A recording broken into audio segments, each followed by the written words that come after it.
Bonjour à tous, c'est Vessalius et aujourd'hui on se retrouve pour une nouvelle vidéo. Alors tout d'abord, je vous souhaite une très bonne année. Et comme vous voyez, ma voix est plus calme que d'habitude et c'est parce que je vais vous raconter une histoire du coup.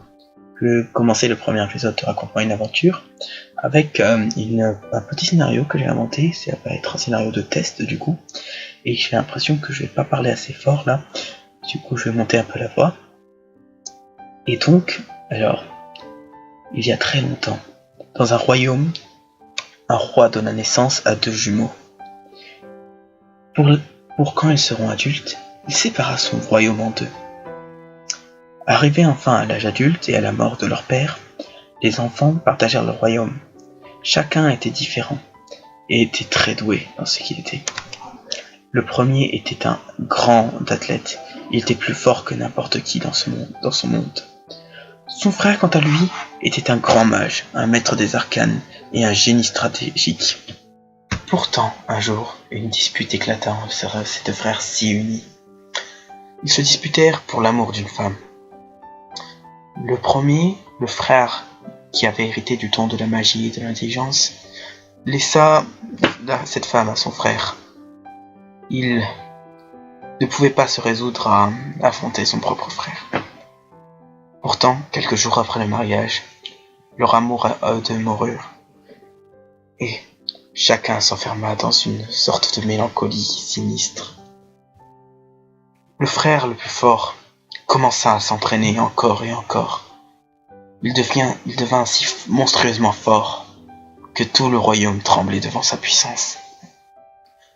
L'autre frère, quant à lui, se mit à apprendre des arcanes beaucoup plus obscurs que d'habitude.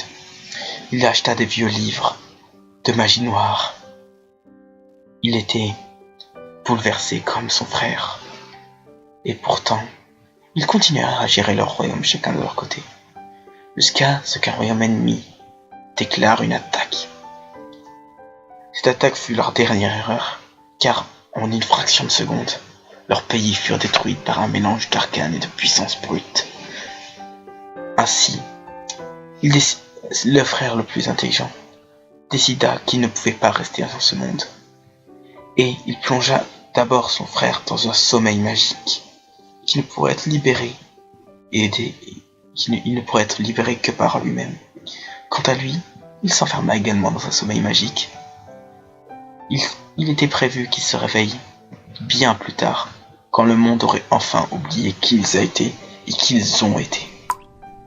Une goutte, le son d'une goutte.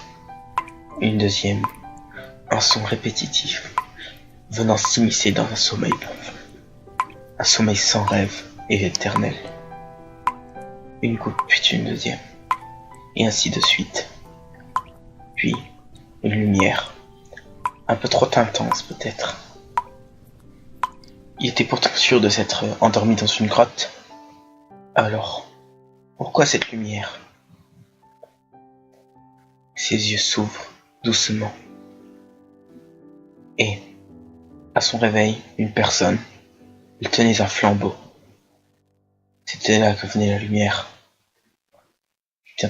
Bien trop éclairante, il s'éloigna, pas à pas, comme s'il venait de retrouver les gens. Puis, d'une voix assurée, il lui demanda qui il était. L'homme lui répondit qu'il se prénommait Adamas, était un aventurier. Il cherchait un trésor dans cette grotte. Notre mage lui répondit qu'il n'y avait aucun trésor, il n'y avait que lui. Lui et son sommeil profond et quasi éternel. Mais une question interrogea notre Adamas, lorsqu'il lui posa la question de quelle année il était. Après avoir attendu la réponse, notre mage réfléchit quelques instants et comprit qu'il avait dormi pendant 1000 ans. 1000 ans de sommeil conservé par sa magie. Il regarda à travers. Il sortit de la grotte vite, plus vite que ses jambes pouvaient le porter. Il courut encore et encore. Il s'éloigna des odeurs sombres de cette grotte, et il arriva dans une plaine dévastée par la guerre et les conflits. Il vit un royaume en flammes et mis à sac et à sang. Lorsqu'il posa la question à qui était ce royaume, il ne reçut qu'une réponse. C'était un roi, un gentil roi, qui s'était fait écraser par ses ennemis, par leur puissance, leur nombre et leur cruauté. Il venait de se faire exécuter, et ce royaume a été brûlé pour l'exemple.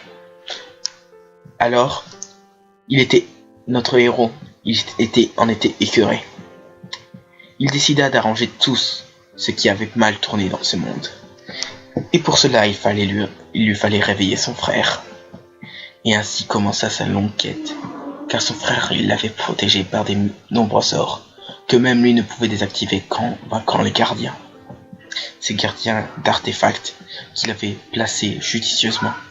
Ce n'étaient pas des invocations, mais juste des créatures immortelles, mais pas intuables. Il l'avait prévu exprès. Il fallait d'abord recréer un grand groupe d'aventuriers puissants, intelligents, rapides, furtifs. Il lui fallait tout ça à la fois.